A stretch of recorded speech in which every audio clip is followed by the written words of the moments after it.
Hello, everyone, and welcome to episode 32 of Teacher Talk. I'm Carol Richards, and today we're going to look at children that have challenges and how we as music teachers can deal with it. Now, as ORF teachers, we actually rely on our children in the class to join the activities and be prepared to sing and dance and do all the other things that ORF teachers do in a music class.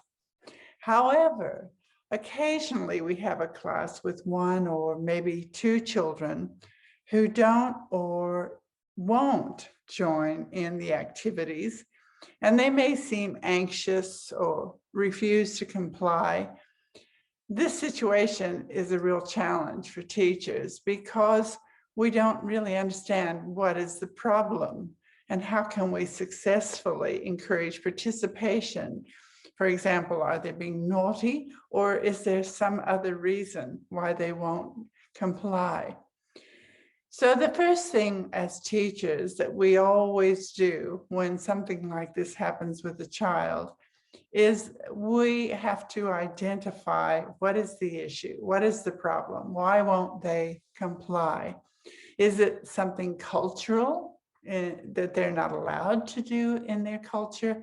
Is it a gender thing? Will the other children laugh at a boy if he dances, for example? Is there a physical problem that would prevent them from joining in? Emotional problem, had a bad time at home? Or is it a learning problem? Or is it any number of other things?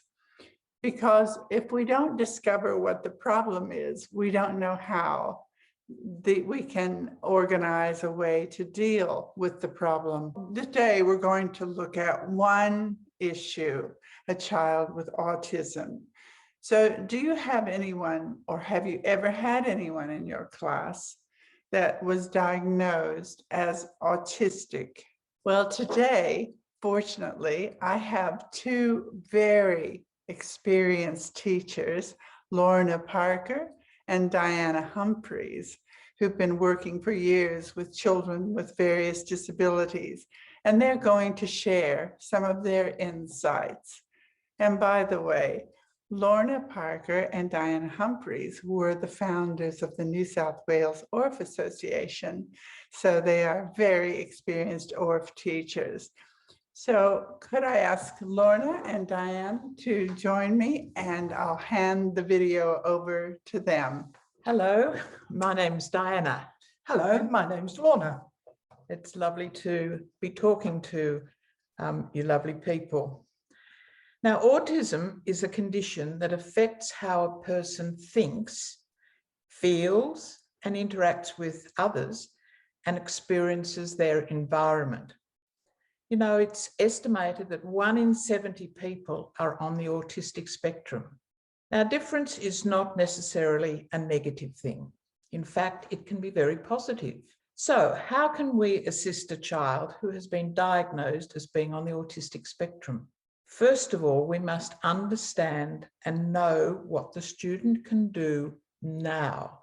Not what we hope they can do now, but what they can actually do now. What the child is willing to do, what's difficult for him or her. And in the case of autistic children, what is totally non-negotiable by the student.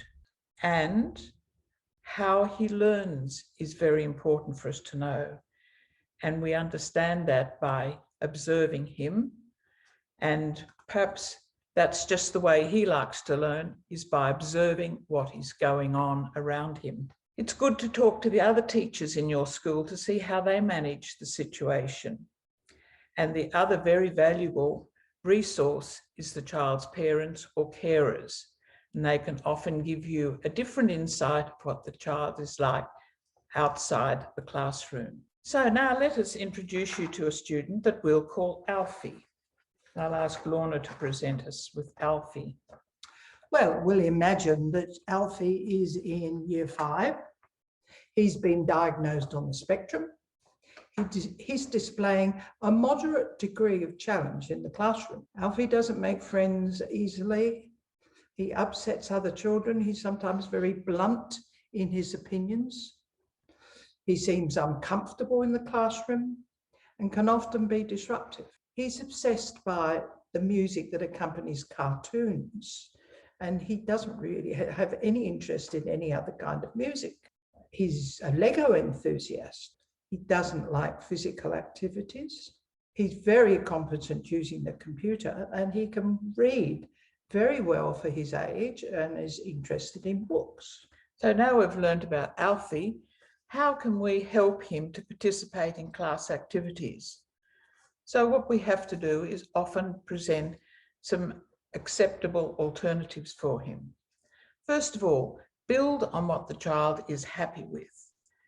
What is Alfie happy to do? And we've heard some of the things that he enjoys. Perhaps allow Alfie to choose another musical activity to join in with the group. If you're doing some dancing or some movement activities, he doesn't like that. Perhaps he could keep the pulse of what you're wanting the other children to do by using the tambourine. He might enjoy that. And when planning an activity, make sure there's always something that Alfie will be happy to do, even if it's the same thing each time. So to encourage his social development, that activity that you choose for him to do, you might be able to get another child to come and join with him and play the same thing. Ask the child, or Alfie, to sit slightly away from the group, to be the judge of the activity. In that way, he's not being threatened by being asked to participate. Suggest some graphic notation. He might be able to decide on a way to illustrate what has been played, what has been danced, what has been sung, but he can write down the way that suits him. If you're using a poem, ask Alfie to read out the poem. He could read it once and then perhaps ask another child to join him. And in this way, you're just gradually helping him develop some social skills. We need to be careful not to criticize the autistic child for something that they're not really responsible for. And finding out what they're responsible for is one of the difficult tasks. But it's always preferable to find something encouraging to say rather than to criticize the child, in this case, Alfie. Recognize publicly the contribution the child may be able to do. So tell the other classmates that Alfie has done particularly well with, say, for example, doing graphic notation with his blocks. Encourage other children to work with Alfie. Alfie might have some ideas that the other children might find quite fun, and that gives him a little bit more of confidence in himself. Give musical awards and certificates to your kids, all of them in the class, not all at once. But be careful not to pick out Alfie too many times, but give him his fair share of the awards. Now, he might have, we know he's very good at the computer. He might be able to do some research. Imagine what fun he would have if he was doing some research on how a xylophone was invented. What was its original? Did it come from the gamelan? Where did it come from? And he could come and show the rest of the students that very interesting piece of information. The other thing with Alfie is don't insist on his participation every time. If you let him do the things he would like to do, then he will be more encouraged to do it next time. So don't force him. Perhaps he will join in later. Provide time for Alfie to adjust. Suggest he might like to observe and see what you're doing at first, and then join in later. Now, we all realise that to include children who challenge us in the classroom is a very difficult task, particularly with an autistic child. But it can be, if we work on it, very rewarding for the teacher and the child. Thank you, Lorna and Diana, for coming in and sharing those ideas on a subject that I think most teachers find very challenging.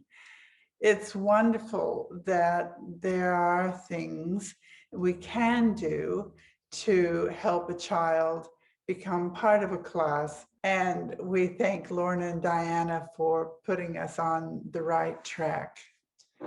Thank you all for joining us today, and I hope to see you next time on Teacher Talk. Bye for now.